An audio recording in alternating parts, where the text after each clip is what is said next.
bondade do Senhor sempre nos segue, nos acompanha em todo o tempo. Amém? Hoje, então, só um aviso para os meninos, né? Hoje vocês vão participar, nós vamos ter uma programação diferente. Terminando aqui, vocês vão ter o lanche, vocês vão poder estar ali, tá ok? Então, nós vamos fazer aqui juntos. Amém. Irmãos e irmãs, e para nós meditarmos na palavra do Senhor, nessa manhã, aonde nós estaremos batizando o Eduardo, o Natan, a Ana Luísa, não é? Eu vou te convidar a abrir em Lucas, capítulo 2, verso 21.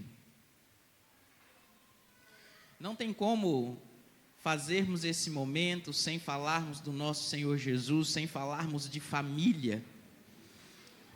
Porque o grande desafio que nós enfrentamos e temos hoje, não só hoje, mas em todo o tempo, é família. É manter a família unida, é educar filhos e filhas, é solucionar conflitos de relacionamentos.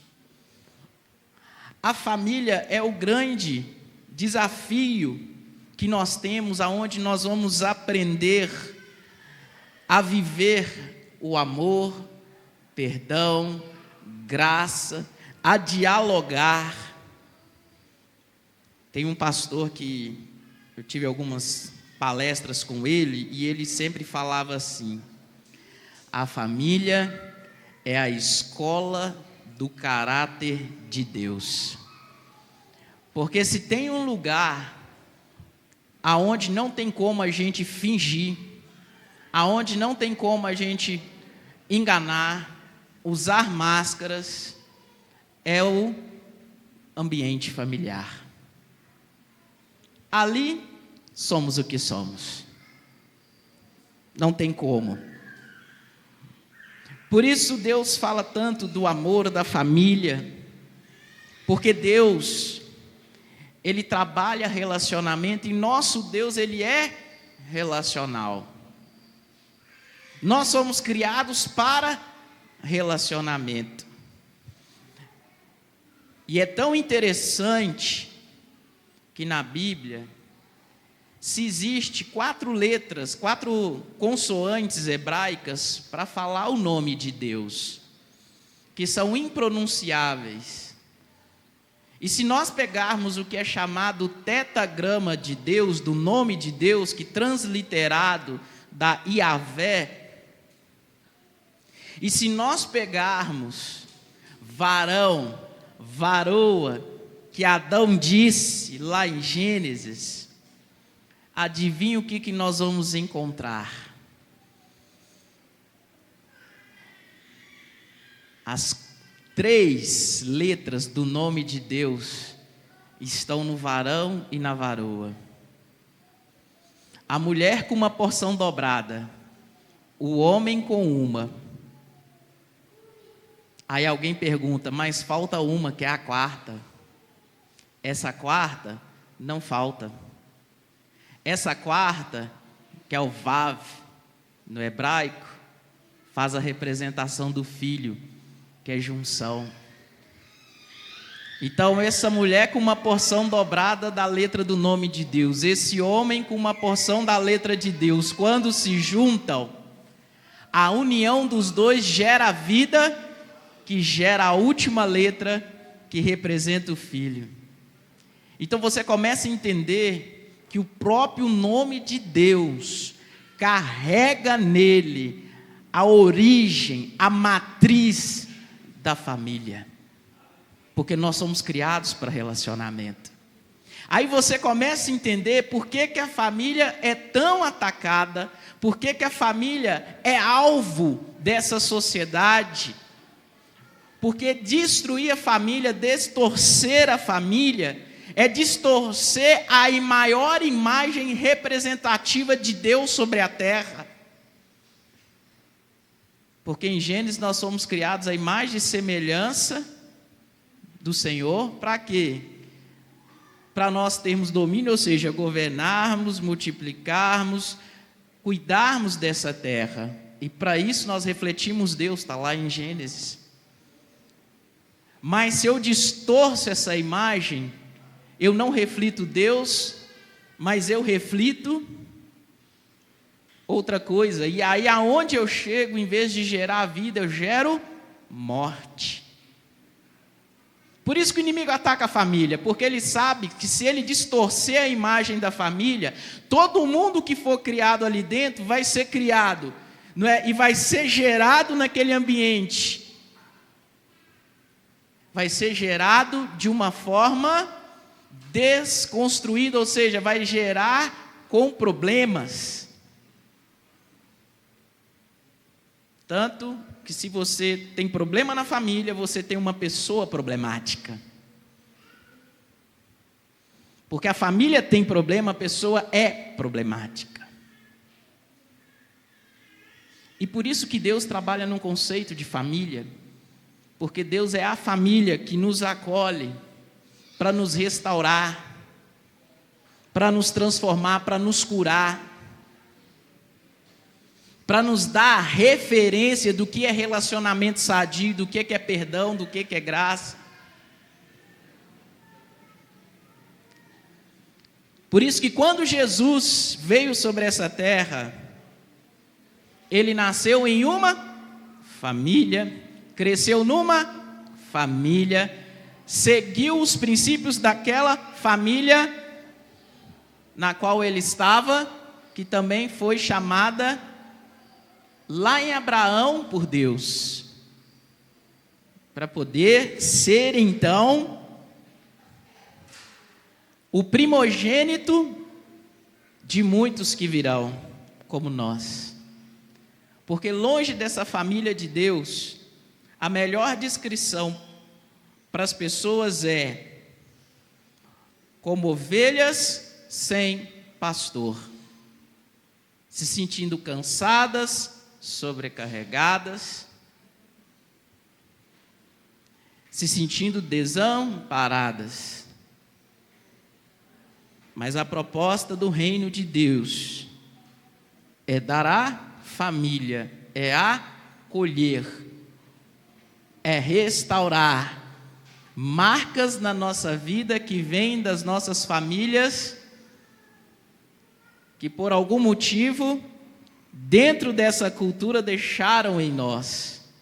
Tanto que Deus não tem netos, Deus só tem filhos.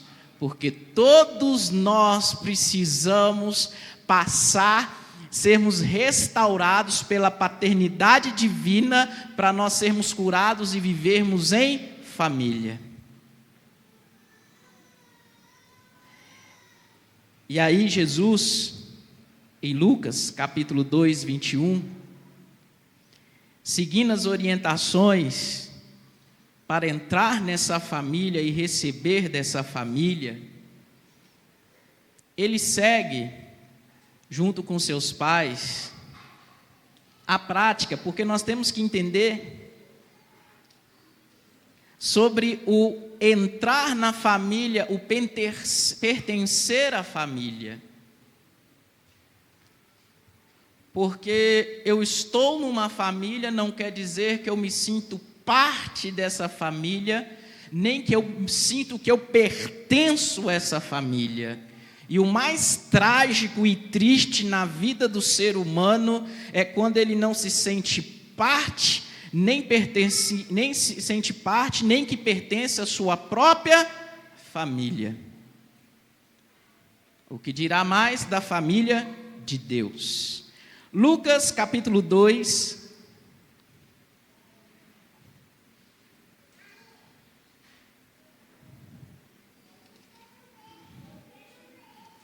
Lucas 2, 21. Quem achar pudesse colocar de pé por um instante. Vamos ler Lucas 2, 21. Diz assim a palavra do Senhor: completados 8 dias para ser circuncidado o menino, deram-lhe o nome de Jesus, como lhe chamara o anjo, antes de ser concebido. Passando os dias da purificação dele, segundo a lei de Moisés, está em Levítico 12, a lei da purificação diz o seguinte: se o menino nascer 7 dias, no 8º circuncisa, depois da circuncisão espera 33 dias e depois vai ao templo. Levaram-no a Jerusalém para apresentar ao Senhor, conforme o que está escrito na lei do Senhor: todo primogênito ao Senhor será consagrado. E para oferecer um sacrifício, segundo o que está escrito na referida lei, um par de rolas e pombinhos. E assim foi feito. Até aí, podemos assentar? Pai, lemos a Tua palavra, queremos pedir que o Senhor possa continuar ministrando ao nosso coração nessa manhã a Tua palavra, para podermos entender e ela gerar vida em nós, Pai, nesse dia na qual nós podemos aqui fazermos, Senhor Deus, esse momento de batismo, em nome de Jesus, amém. Então olha o que acontece. Jesus nasceu numa família.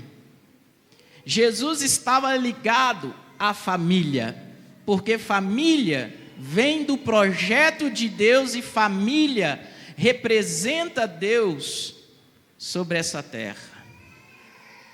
Isso é um mistério. E aí o que acontece? Seguindo ali os ensinamentos, dizia assim: olha, todo aquele que nasce numa família judaica, aonde lá em Gênesis 17, Abraão fez uma aliança com Deus e Deus fez uma aliança com Abraão. Lá em Gênesis 17, Deus falou com Abraão assim, ó: benditas serão todas as famílias na terra. E ele fez uma aliança com Abraão. E essa aliança que foi feita, a marca era a circuncisão. Então toda criança que nascesse lá do sexo masculino, 8º dia, era circuncidada, porque estava debaixo daquela aliança. 8 dias debaixo daquela aliança. Então, ou seja, era a marca de que ela estava debaixo de uma promessa. E depois era levada ao templo, porque pela lei do Senhor também tinha um resgate, todo primogênito é do Senhor. Então você levava a criança ao templo, fazia oferta de purificação, já simbolizando a graça ali, o sacrifício de Cristo, desde muito novo. E aquela criança depois voltava para o laço de sua família, e ali, na sua família, ela deveria ser ensinada os caminhos do Senhor. O pai e a mãe ensinariam essa criança sobre Deus. Mas como é que esses pais ensinariam essa criança sobre Deus? Como é que vocês acham? Como é que elas ensinariam? Qual a melhor forma para a gente ensinar uma criança? Exemplo, atitude. Então esses pais deveriam ser um modelo para essas crianças de fé, de comunhão, de devoção, para elas crescerem ali dentro. E aí, crescendo ali dentro, debaixo daquela promessa, vamos lembrar uma coisa para a gente entender esse texto. O que acontece? Estava se cumprindo. Esses pais, segundo Paulo nos explica em Gálatas 5, eles são tutores, ou seja, eles são responsáveis pelas crianças, porque as crianças, até na cultura judaica, 12 anos, elas não poderiam requerer ou assumir a responsabilidade pela vida delas.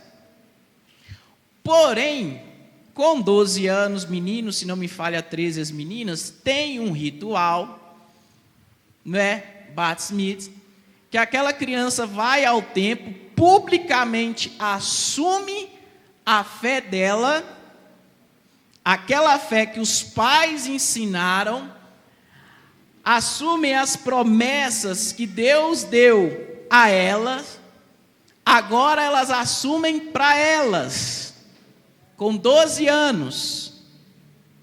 E aí, com esses 12 anos, elas, ao assumirem essa fé, assumirem esse compromisso, pelaquela cultura, elas já se tornavam responsáveis pela fé delas e entravam na vida adulta. Então elas já tinham responsabilidades naquela vida adulta. E aí elas poderiam então gozar das promessas e requerer os direitos que elas tinham, assim na sua vida. Pastor, por que o senhor está explicando isso?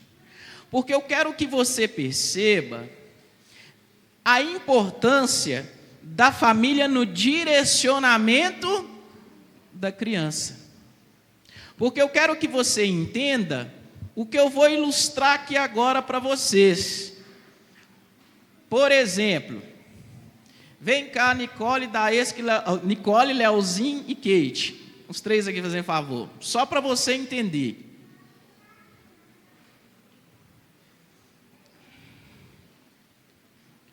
Só para você entender o que eu estou dizendo. Fica de lado ali, Nicole. Você fica aqui, Kate. Foi lá, Deus criou o homem, a mulher. E os abençoou. Dá a mão um para o outro. Então agora, estão lá como casal. Certo? Aí, esse casal está caminhando. A Nicole vai representar... Filho, ajoelha ali no meio entre eles, fica ajoelhado. Aí desse casal, nasce a criança. Certo, Nicole? Agora olha para você ver. Essa criança que nasce, a Nicole, que vai crescer e ser formada, ela tem como espelho duas pessoas. Quem? Mãe e o pai. Assim como ela carrega dentro dela o material genético de quem? Pai e a mãe, não é? Então, põe uma mão do lado de cá, a outra aqui. Olha só, essa criança, ela está sendo formada, os valores dela estão sendo formados, mas ela está pegando parte da mãe, parte do pai. Aí, tem uma mulher chamada Ana Freud, que dizia o seguinte, que a nossa tradição, os nossos valores, as nossas referências, é a soma de quem? Do pai e da mãe, que nós adquirimos quando? Aonde? Na infância, quando estamos crescendo. E com detalhe, ela diz o seguinte, tantas coisas boas, como o quê? As ruins. Então, nessa relação, ela está sendo formada. Pode crescer, fica de pé. Cresceu. Então, está quase passando, dá um passo à frente. Ok, você fica aqui. Então, esse filho que cresce, não é? Põe a mão no ombro. Põe a mão no ombro. essa filha que cresce agora, ela é ela tem seus próprios pensamentos, ela toma sua decisão, mas toda a sua vida, suas decisões, os seus valores, tem por base, ela pode não pensar, mas tem ali as referências que ela traz. Se não tem o pai, tem um problema. Se não tem a mãe, tem um problema. Se esse pai e essa mãe vivem em pé de guerra, tem um problema. Então essa pessoa vai crescer com as suas dificuldades, porque ela carrega uma parte da mãe, uma parte do pai. Se tiver, se não tiver, vai ter suas dificuldades. Aí, quem que é o mais alto aqui, que está aqui? Leandro ou André, qual que é mais alto? Ou Nando? Nando é não? O Thales, é o mais alto? Vem cá, Thales.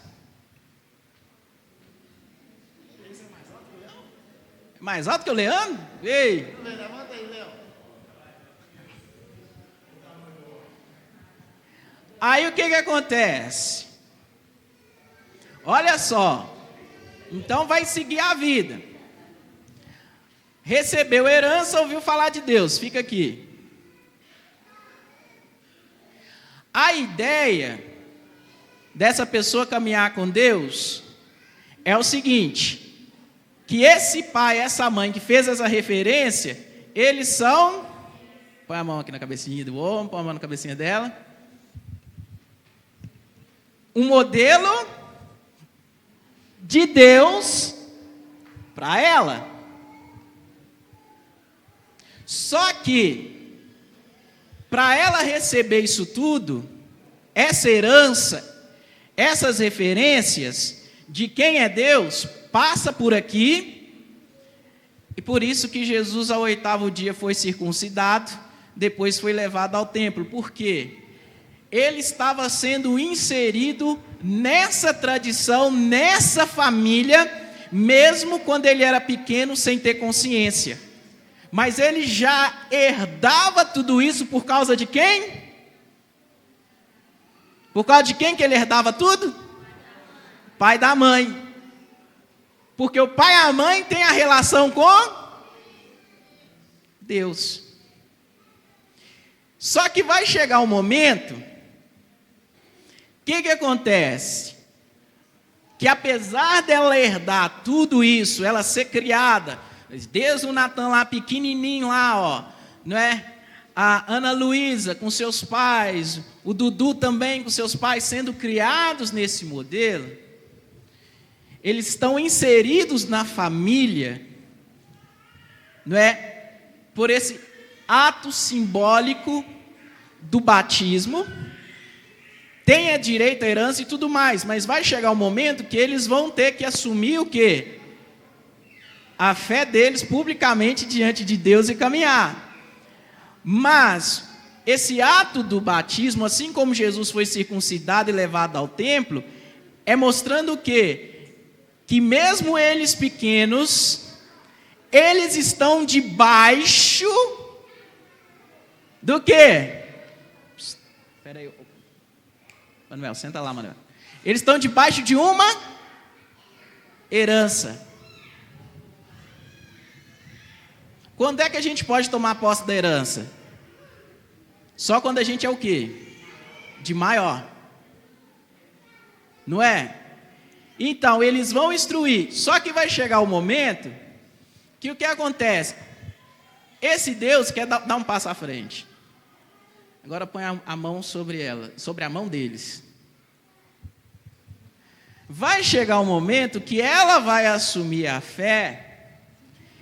E aí o que acontece? Ela agora tem a referência desse pai, dessa mãe, desse ambiente familiar, que trouxeram as coisas boas e coisas ruins, só que agora ela vai começar a relacionar com Deus.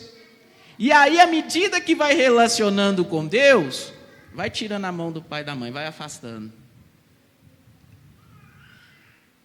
Quem tem que permanecer como grande modelo na vida? Aqui nós nascemos de novo, aqui nós somos curados, aqui nós somos libertos, Aqui nós perdoamos, aqui nós amamos, aqui toda mágoa é tirada, todo ódio é caído. Aqui a gente entende a real condição que nós temos. Aqui a gente entende que nós precisamos de Deus. Aqui a gente vai entender quem é o nosso grande modelo. Aqui eu sou transformado. E aí o que acontece? Vira para o lado de Deus. Agora, fica do lado aqui, Leozinho, Kate. Estende a mão sobre eles. Você põe no ombro dele, aqui. Põe sobre ela. Olha como é que muda. Eles estão com Deus também, estão na mesma linha ali de Deus, estão com Deus. Só que agora ela passa a relacionar com eles a partir de quem? Deus. Em que nível? Ó, o braço vai e o braço volta. No mesmo nível. Se relaciona com Deus. Aqui a cura na vida dela e aqui a cura na vida dessa família, dessas relações. Porque eles refletem Deus, ela reflete em Deus, e eles vão crescer, e aquilo que é difícil vai melhorando, vai sendo transformado, e a pessoa vai sendo transformada. Aí você entende o último versículo da Bíblia no livro do Antigo Testamento. Deus diz o seguinte: para que os pais se convertam aos filhos, e os filhos se convertam aos pais, para que eu não venha e os fira com maldição. Ou seja, quando há essa relação de um pai para o filho, de um filho para o pai, de perdão, de graça, de gratidão, aí há cura na vida da pessoa, cura na família, há libertação, há crescimento e há bênção do Senhor. Porém, se não haver isso aqui, por exemplo,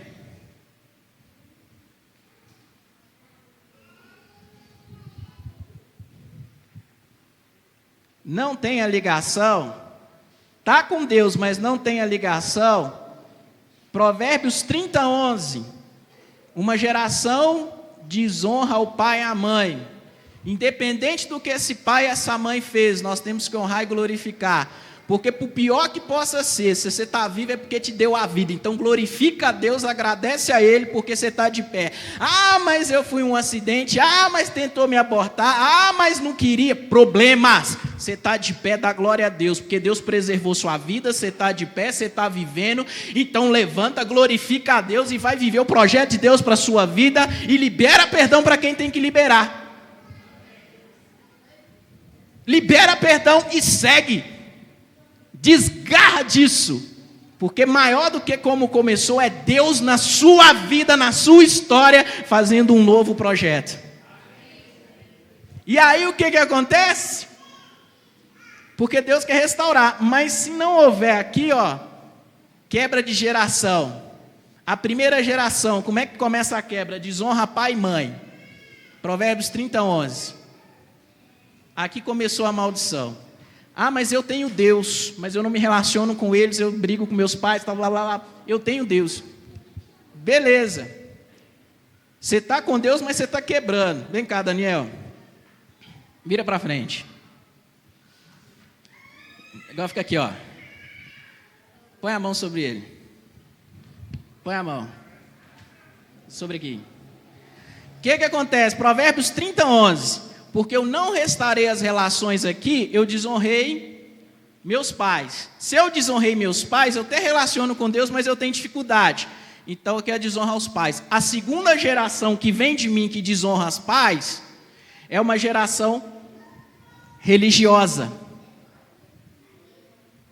Essa segunda geração é religiosa. Soberba aos seus próprios olhos. Ela é religiosa, ela tem dificuldade de relacionar com Deus e tem dificuldade de relacionar com os outros. Isaac, vem cá. A terceira geração, põe a mão sobre ele. Provérbios 30, 11, sequência, ainda diz o seguinte: desonrou o pai, se tornou religioso. Essa geração, segundo Provérbios, depois você lá lê no capítulo 30, do verso em diante, além essa aqui ficou religiosa, essa aqui ficou soberba, altiva, orgulhosa, já nem é religiosa mais, mas é soberba, acha que é bom demais, abandona Deus, eu sou muito bom, eu sou isso, eu sou aquilo. Aí dessa geração, vem cá, vira para frente, põe a mão aí. Essa quarta geração, Provérbios declara o seguinte: sabe o que acontece nessa quarta geração, nessa linhagem? O que acontece nessa geração aqui é que nessa geração a boca são como espadas, ou seja, a morte começa a entrar na família. Seja um matando o outro pelas palavras, ou seja, a morte literalmente. Até a hora que essa linhagem é dizimada. Deu para entender? Até o Dudu, é isso aí, Dudu. Aí o que acontece? Mas vamos supor, veio aqui, restaurou, aí vem, pá. O que vai acontecer? Ela vai reconciliar com? Vira para os pais. Aí o que aconteceu? Restaurou, eu abençoo, está abençoado. Aí os pais vão, pode ir. Agora põe a mão sobre o ombro de Daniel. Olha só, Deus de Abraão, de Isaac e de Jacó. Ele é o Deus vivo dela, como foi dos pais, e restaurou. Aí o que acontece? Ela vem e casa. Então vamos supor que ela veio e casou. Cá, Leozinho. Ele é a próxima geração. O que vai acontecer? Olha só, o tempo vai passar. Vira, Daniel. Vem, Deus. Olha só. É abençoado. Agora põe lá. É abençoado. Aí o que acontece? Morre. Vai embora. Agora vira. É o Deus dele, no relacionamento com ele. Aí veio Isaac. Ah não, vem o Daniel, vem cá, Nicole. Aí, casou. Põe a mão sobre o ombro dele. Isso. O que acontece? Ele vai virar, vira. Não, vira para cá. Isso. Põe a mão no ombro do Daniel, da Nicole. Olha só. É o Deus, relacionou, restaurou, está na bênção, é o Deus do Isaac. Os pais vão. Vira para frente. Agora põe a mão no ombro do Eider. Entendeu? Olha só, é o Deus do Isaac, que ele se relaciona. E ele abençoa o filho dele. Deu para entender o que a Bíblia está explicando? Deu para entender? Tranquilo? Alguma dúvida? Só que isso tudo começa ali, quando Jesus, ao 8º dia, foi circuncidado, ou seja, ele entrou debaixo daquela promessa, daquela aliança que estava sobre os pais. Ele entrou por herança. Agora ele seria ensinado ali dentro, para depois ele tomar posse da herança. E ele se relacionar com Deus e ter os seus relacionamentos restaurados. E aí, pode sentar. O que acontece? Ele nessa relação, ou nós nessa relação, nós representamos quem? Quem que é o grande modelo dele agora? Deus. Porque os pais mostraram, os pais eram o grande modelo, mas os pais mostraram Deus.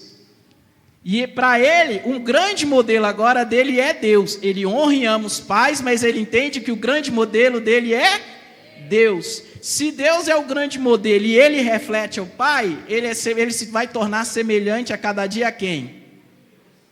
A Deus, não é? E quem era semelhante a Jesus? Já dei a resposta. Ele vai tornar semelhante a quem? Jesus. Por isso que Jesus foi o primogênito entre muitos. Jesus foi o primeiro entre muitos e nós somos os outros irmãos, porque nessa relação nós também vamos refletir quem? O Pai. Por isso que a Bíblia fala, nós temos a mente e o pensamento de Cristo. Pode sentar, obrigado meus atores. Obrigado. Aí, irmão e irmã, dentro disso que nós explicamos, nós entendemos o que nós lemos aqui. Porque foi feita uma aliança, uma promessa para Abraão.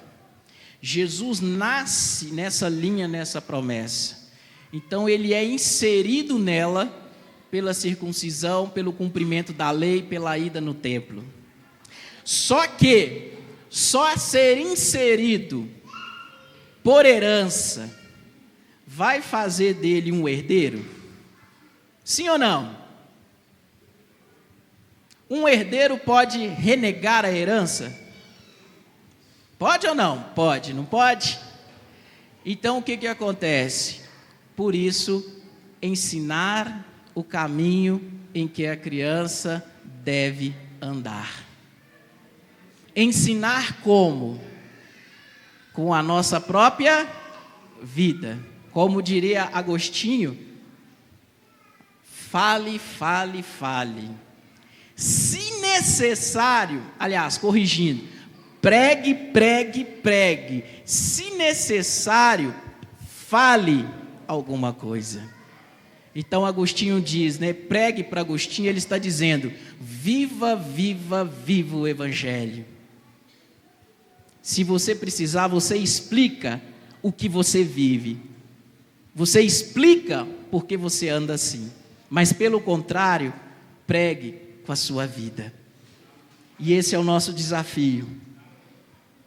Então nós vamos, não é, batizar o Dudu, o Natan, Ana Luísa, debaixo dessa orientação. Qual a orientação? De que eles estão sendo inseridos e fazem parte dessa promessa, nessa dinâmica da família de Deus. Mas que eles também precisam ser ensinados, orientados, porque vai chegar o tempo que eles vão vir também à frente dizendo, eu assumo toda essa herança de fé que os meus pais me deram. Porque eu não só conheço a história de Deus que os meus pais me contaram, mas eu conheço o Deus vivo da história dos meus pais. Isso muda. Porque se eu estou na igreja 10, 20, 30, 50 anos, mas só conheço a história de Deus que os meus pais contaram, isso não transforma a minha vida, isso não me muda, isso não gera cura, isso não me traz para os braços do Pai e nem gera restauração na minha vida. Mas o que gera restauração na minha vida não é o tempo de igreja, não é o tempo que eu estou caminhando, mas o que gera restauração na minha vida é conhecer o Deus vivo através de Jesus Cristo, da história dos nossos pais. Isso muda tudo. E esse é o convite que eu quero deixar para cada um de nós aqui, nessa manhã, antes de estarmos fazendo o batismo. Meu convite é que, se você conhece a história de Deus, através dos seus pais, da igreja, meu convite é, peça ao Senhor, convide Jesus não só para conhecer a história, mas para conhecer o Deus vivo dessa história, por meio de Jesus, que muda todas as coisas. Amém?